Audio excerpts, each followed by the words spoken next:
Știi dacă are cod? Să încercăm să-i dăm curent.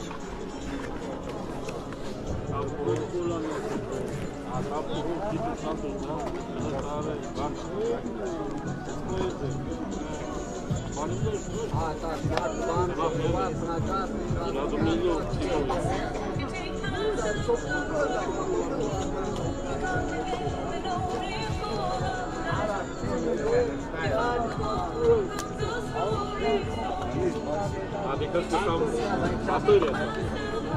Noi,